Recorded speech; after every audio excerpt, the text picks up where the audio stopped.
Welcome to this session of Zen Golf, questions and answers.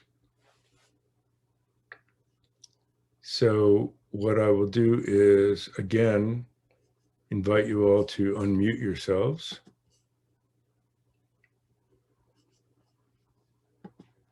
And we will talk for about half an hour on questions and answers that you have about golf.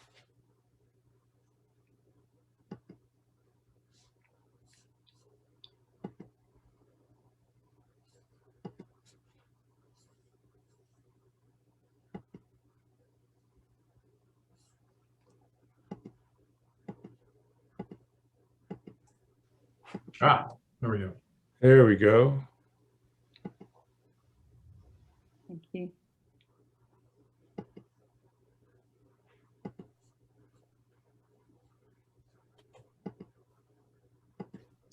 So, did everybody get there?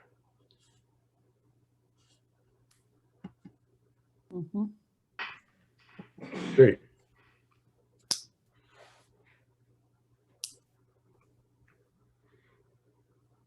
What's new?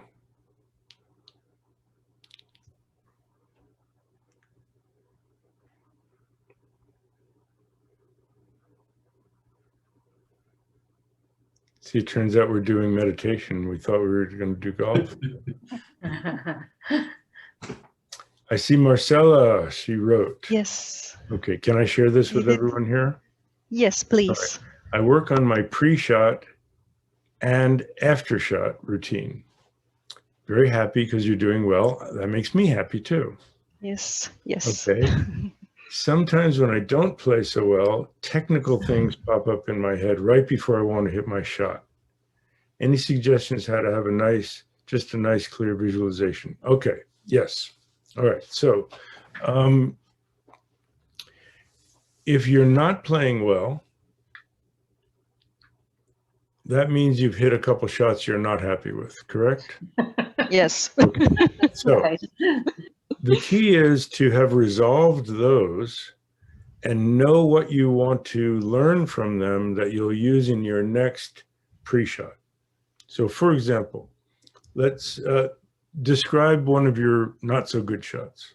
Okay. If I do a really bad shot, that means a nice hook. Okay. A nice big hook. Yes. All right. So what you do after that nice big hook, you go, and then don't try to suppress the frustration. Feel that for a couple moments, and then take a nice deep breath. Okay. Yes. And say, what happened there? You go to the, if it's off the on the tee, go off to the side. If it's on the fairway, stay right there, and make your replacement swing. Erase Yes, and I replace. never, actually, that's what I do. This is Good. my after shot routine. Okay, now. When I do a bad shot. Good. Yeah. So the key there is to feel what the difference was between the one you wished you had made and the one you actually made, and find a couple of feel keys that go with that. For example, very commonly, if we hook the ball, I'll give you, I haven't seen your shot, but one thing that happens is we get a little quick in the transition and our upper body goes faster than our lower body. So our hands pass through too fast and turn over and the ball hooks. So you might feel like, you know what, I didn't get my lower body as involved as it needs to be. So in your next pre-shot, you feel like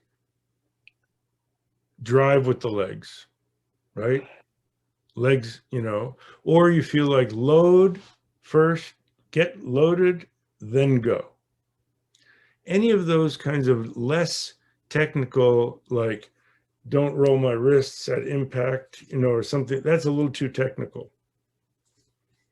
That is what happened, but that's not the original cause. Okay.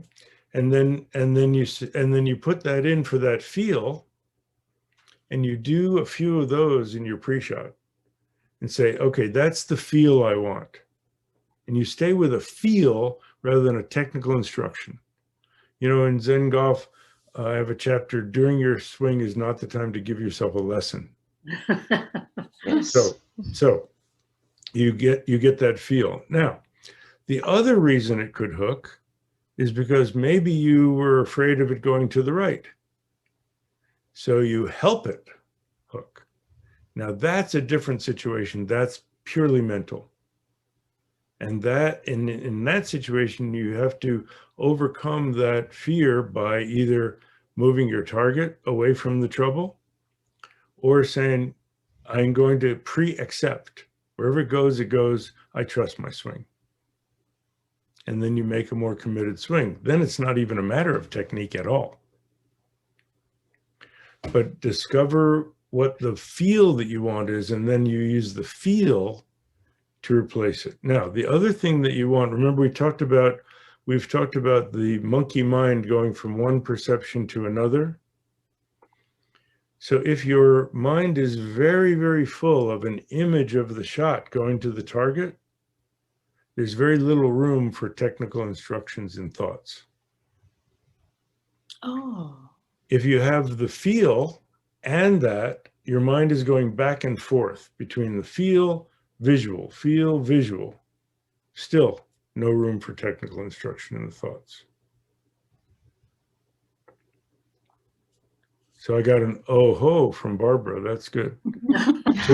So yeah, if you are standing over the ball, and remember, your job is not to hit the ball, then the club would stop at the ball. Your job is to use the club to send the ball out to the target. You picture it going, you picture its path, as much detail as you can, including where you'd like it to come down, how it's going to react when it comes down, what the wind will do, any of those things. The more vivid and complete that picture, the less room there is for other things. Okay? Yeah, I like the thing with the feel. Yeah, that's nice. And then the Thank more you you very have that much. feel, you know, then there are simple feels, you know, do you know how to skip a rock off of a pond? Do you know how to do that? Okay. So you can, for you, even if you don't have a pond, you can take a golf ball and pretend that you're using it as a rock to skip off of a pond. You will see that what happens is your legs start the motion. Yes. And then your upper body follows that. And very rarely do you flip a rock off to the left and hit somebody over there when you're skipping the rock. It usually goes pretty straight, doesn't it? Yes, it does. So use that feel of skipping a rock. And I sometimes have people, they'll stand there and hold their driver or their club out with their hand on the grip and the club straight under, and they will skip a rock underneath their arm. And that's that. See, it's got a great feeling. Yeah. You hold the club out there and the club is vertical to the ground, and then you skip the rock underneath. It's a great feeling. Try that. Yeah, that's nice. Yeah, thank you very much, Joey. Should I call you Marcy?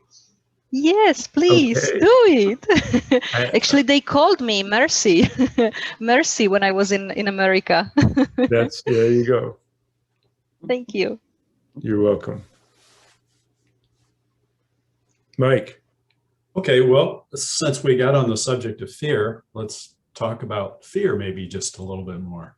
Okay. So here in Northeast Indiana, in the United States of America, it's spring, but the weather up here has been spotty. I'm not sure how much hope is played down in Indianapolis in the central part of the state, but up here I haven't had a chance to get out much, and I've been busy. But I got out last week and was rusty, and I got out Monday as well with a friend. And something unusual happened for me. When I get into a groove and my swing is nice, I usually hit the ball straight. It's pretty consistently, I'm a straight hitter. But my miss is left. And unlike Marcy, it's not a hook. It is just, it's a dead pull. It's a dead pull. And as you know, when you pull the ball, I'm a right-handed hitter. And when you pull the ball, it tends to go a little farther. Agreed. So, but with me being an old baseball player, when that happens to me, I never get down on myself, because it's really a beautiful thing to watch, this shot, because it looks like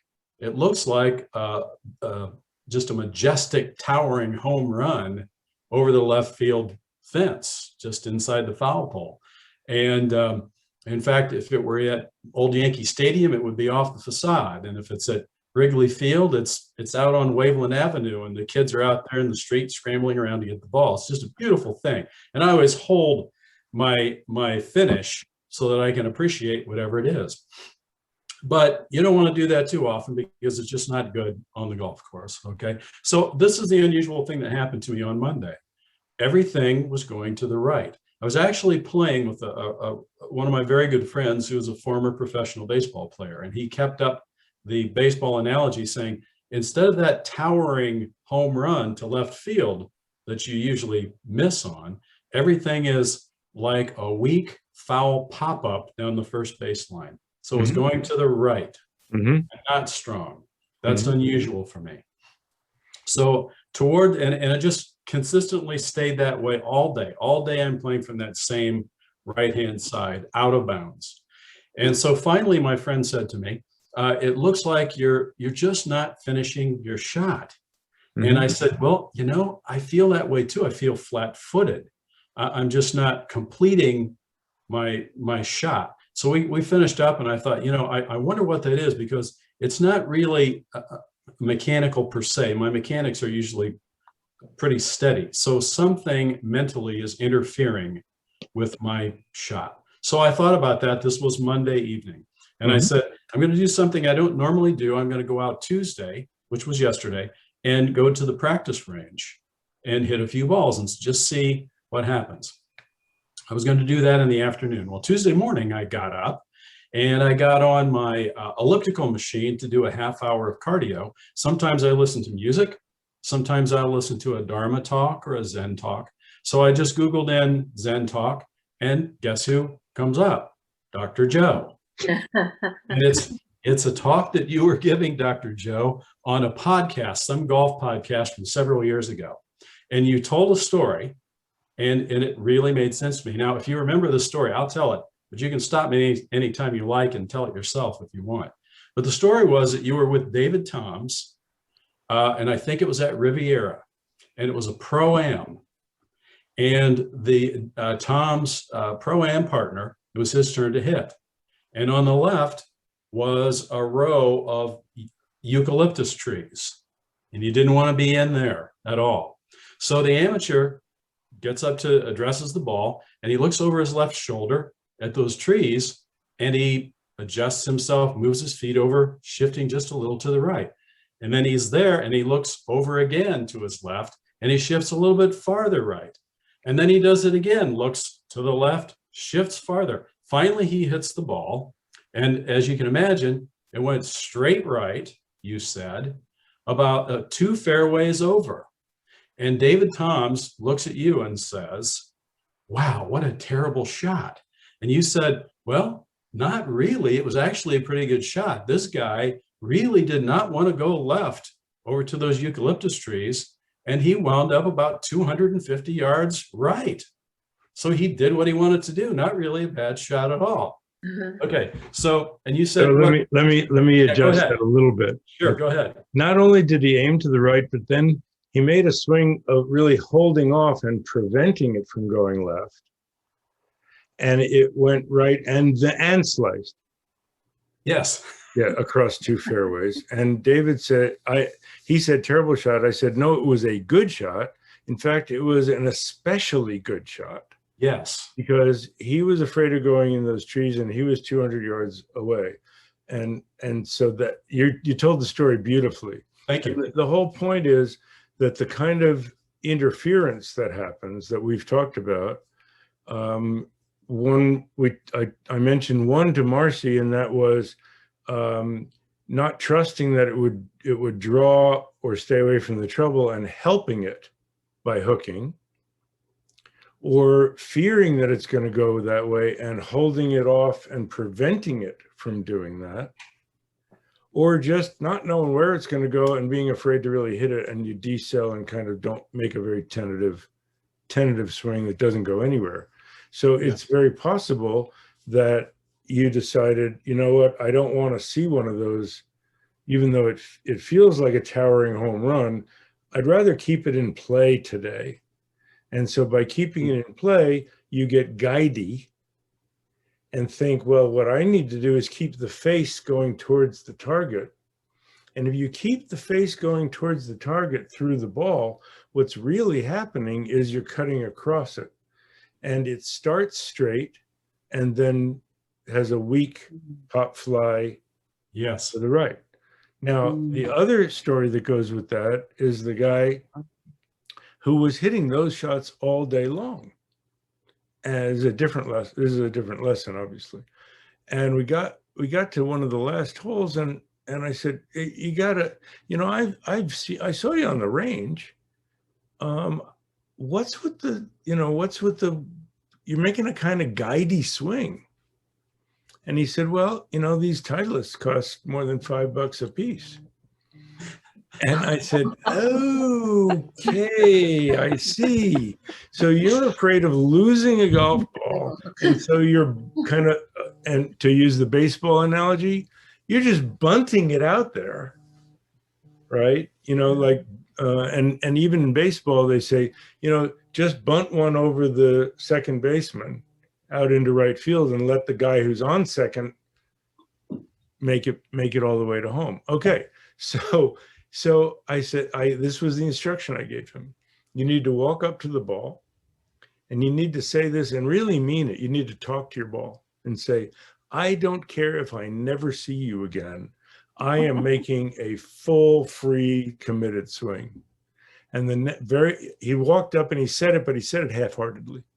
And I said, no, you got to do it again. You got to really mean it. And then he got into it and he really meant it. And he took a swing and it was this penetrating drive with a little draw right down the middle of the fairway. And he said, where did that come from? I said, well, that was there all along. Yes. You just wouldn't let it out. So it's very likely that you were mentally saying, what do I need to put this ball in the fairway since I'm rusty, rather than let's see what happens if I make a free swing. And goodbye Titleist or whatever brand you're playing. So the whole idea is you can't figure out what's going on with your swing. And this will be helpful for you too, Marcy. You can't figure out what's going on with your swing unless you make a fully committed one. No holding back, no helping, no preventing. So if you are free from those three things, then you can see what's going on. I was working with this one pro at it was a PGA tournament, and I knew one of the other guys. So I was waiting for my guy to come to the range, and I'm watching him, and he's hitting these snap hooks, and he's just frustrated. I could tell he's frustrated, and I gently asked, you know, what you doing?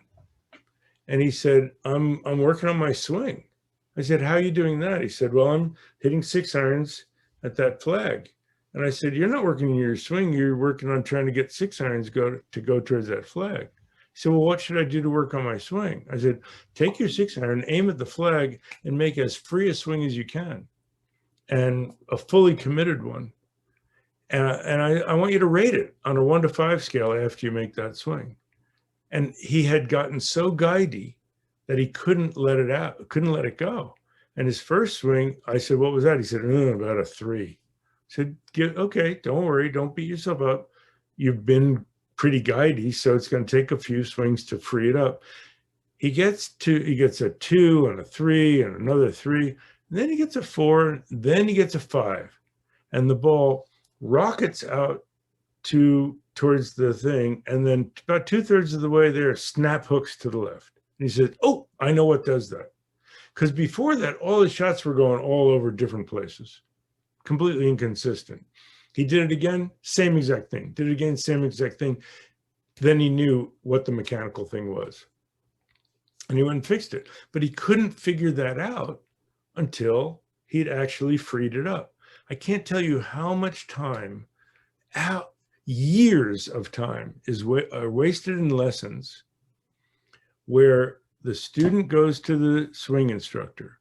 Swing instructor says, "Let me see your swing." They don't show him their swing. They show him how they want to try to get the ball to go straight, because they want to. What they want to show him is a good shot. See, they're not showing him the swing. Yeah. They're showing him a good shot.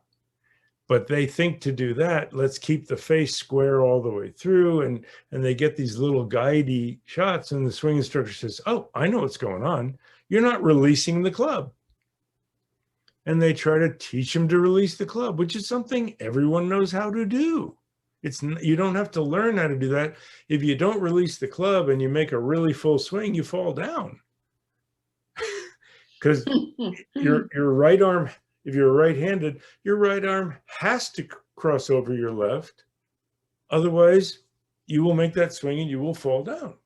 So you don't, what he's teaching them is something they already know how to do, but he's teaching them a compensation for the compensation they're putting in to keep the ball from going where they don't want it to go. Waste of time. If only the swing instructor would say, I want you to make as free a swing as you can, and don't worry about where the ball goes. I just want to see when you rip one, what it looks like.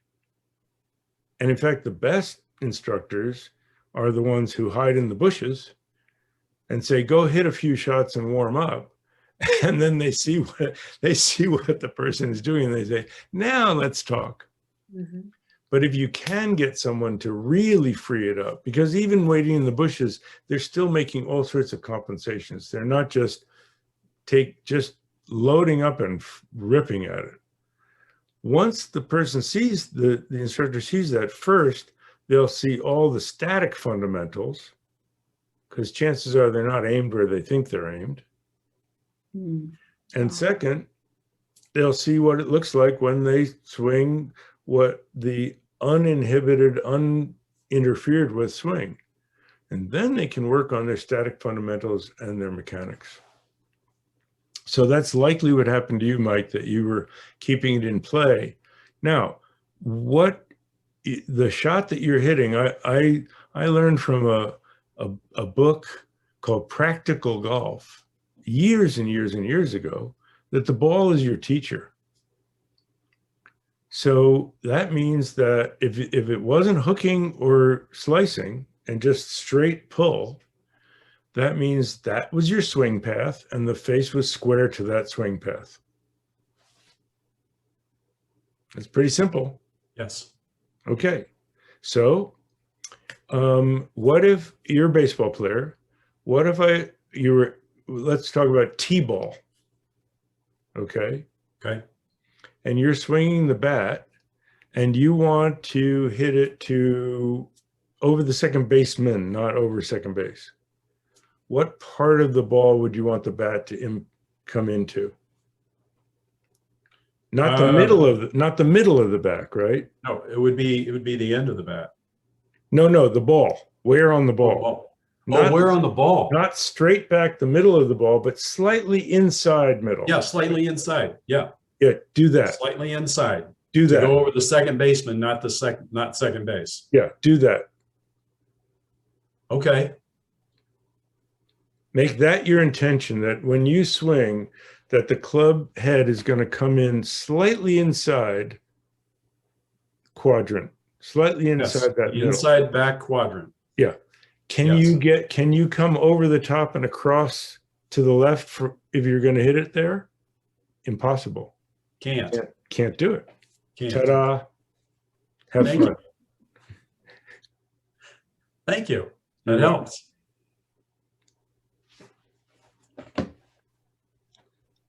That sound familiar, Marcy? Yeah, definitely. I do the same thing actually. I like sometimes I like the colored balls when you have like those triangles. I think TaylorMade makes Oh this yeah, yeah. And triangle. you pick a triangle And to I hit. pick triangle because actually you can make like a small green dot on a ball, right? And Mhm. on a tee box, you can actually, sometimes I do this. I set up my ball on a tee box with Yeah. this red dot Yep. or That's right. green dot. And Yep. I just think I want to hit this dot in that quadrant, Yep. as you said. That's But exactly actually, right. on a fairway, you cannot do it, right? On a Yes. fairway. That's why I like these triangle tailor-made balls.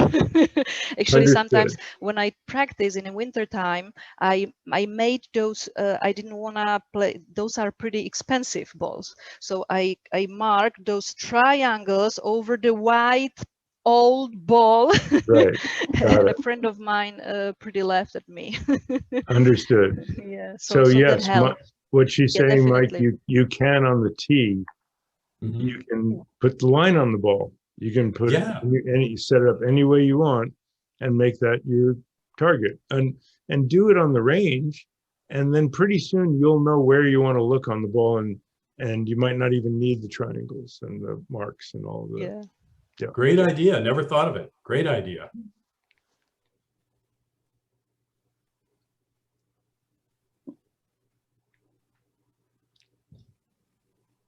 Christy, did you have something you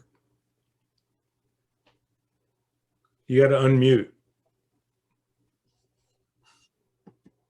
Oh, no, I'm just taking all the information in. This is good stuff. I wasn't quite sure when you said the quadrant of the ball, where exactly that would be.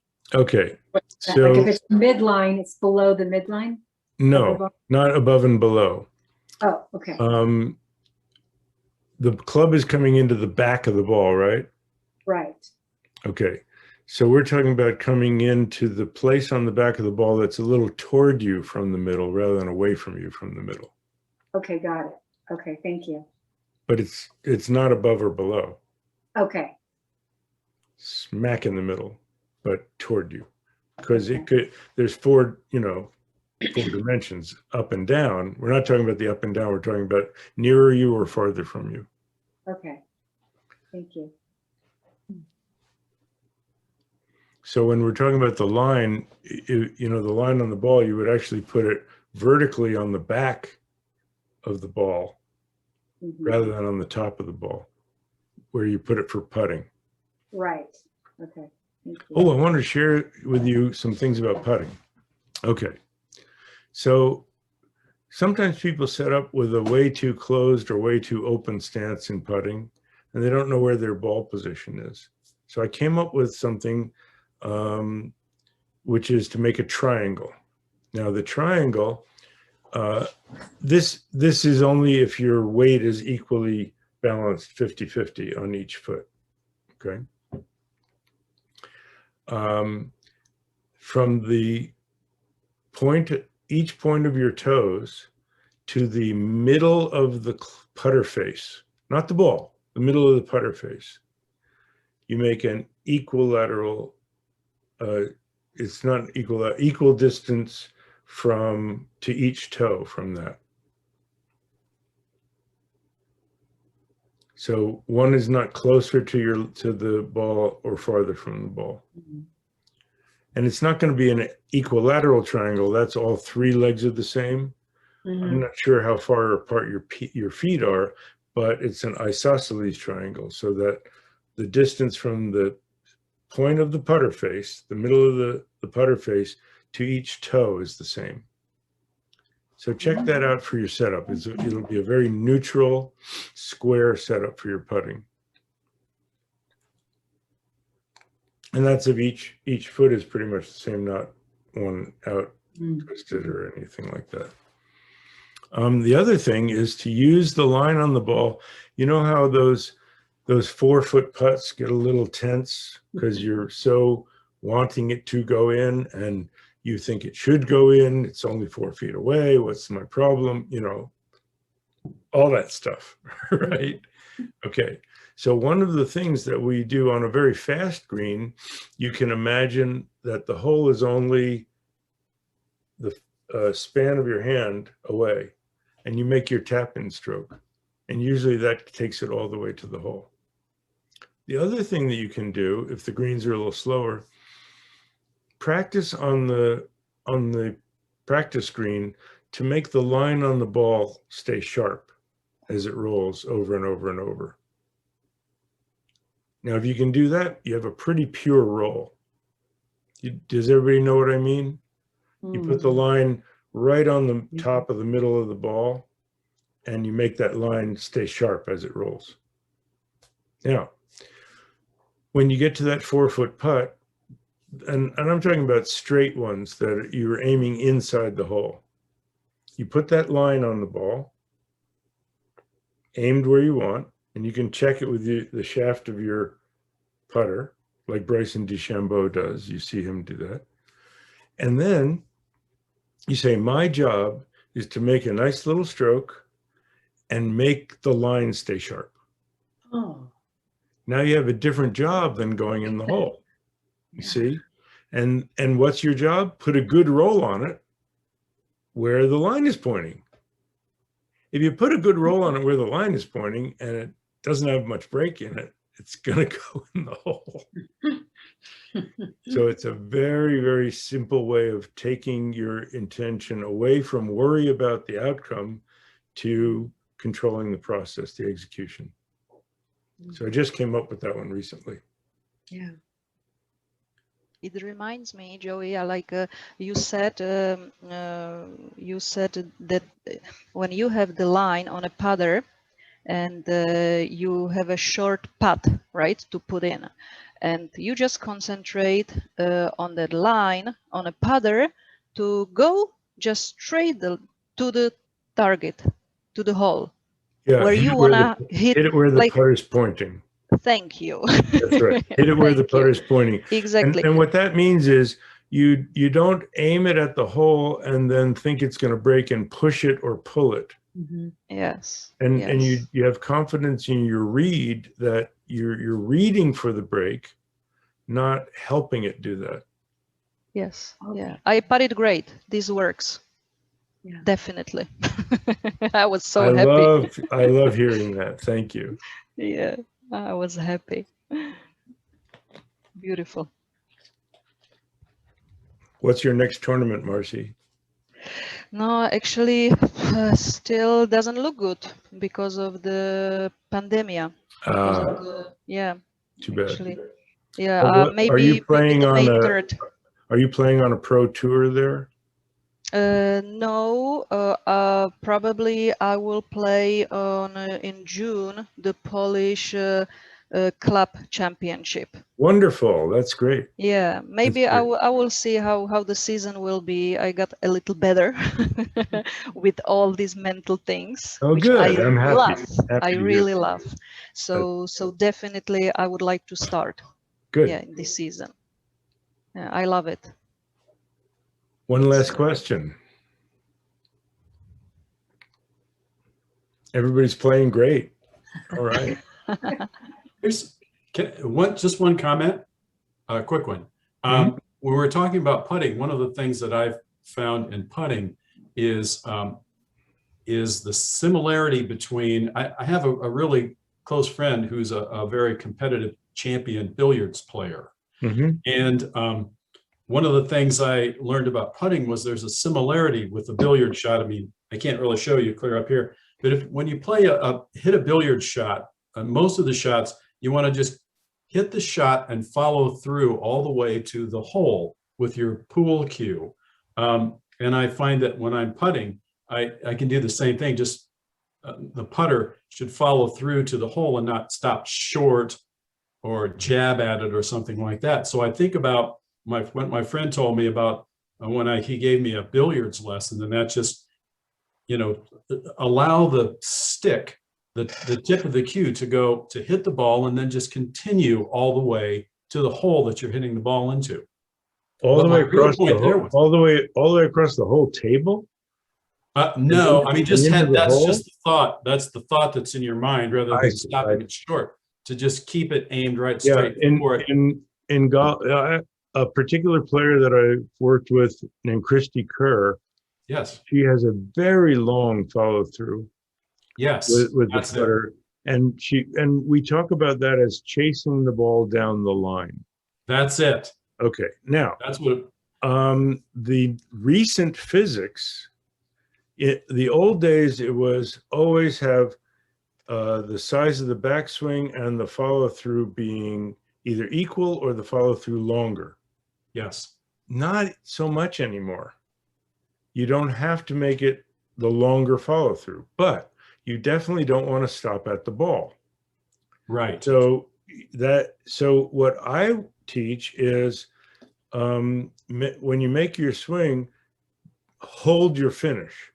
If you have the intention of holding the finish at the end, however far the putter goes past the ball, that it's wherever it stops, you hold the finish there.